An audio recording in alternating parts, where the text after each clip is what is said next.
নিষেধাজ্ঞা শেষে গতকাল মধ্যরাত থেকে নদ নদীর মোহনা ও গভীর সাগরে মাছ শিকারে নেমেছেন জেলেরা। নদ নদীতে আশানুরূপ মাছ না পেয়ে হতাশ জেলেরা।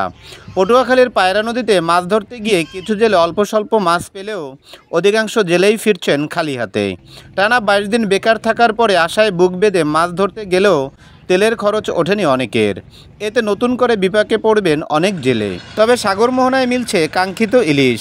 গতকাল মধ্যরাতে সাগর মোহনায় গিয়ে প্রচুর মাছ শিকার করে মহিপুর আলিপুর মৎস্যবন্দরে ফিরেছে বেশ কয়েকটি ট্রলার।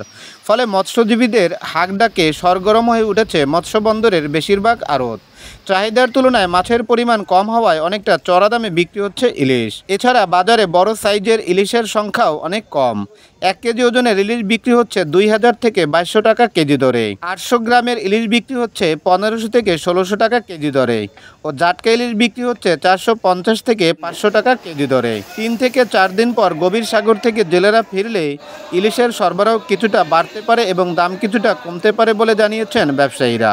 অবরোধের পর বললাম নদীতে মাছ পামু, এখন মাছ নাই, নদীতে মাছ নাই।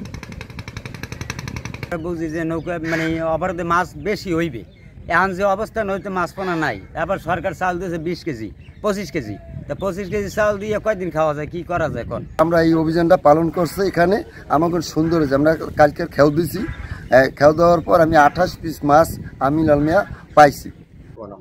যে মাছ 10-12 ফোন পাইছি, মোটামুটি রাত 12টার পরে যে মোটামুটি এভাবে হলেও মাছ ভালো হবে, সংসার ফ্যামিলি মোটামুটি চালানো যাবে, দানা কানা কিছু দেওয়া যাবে। আমরা যে মাছ টাছ পাইছি, আমরা ঋণ টিন দিয়ে আমরা খাইলে ভালো টাল থাকতে হবে। Mohammad Farid Uddin, desk report, south BD news 24।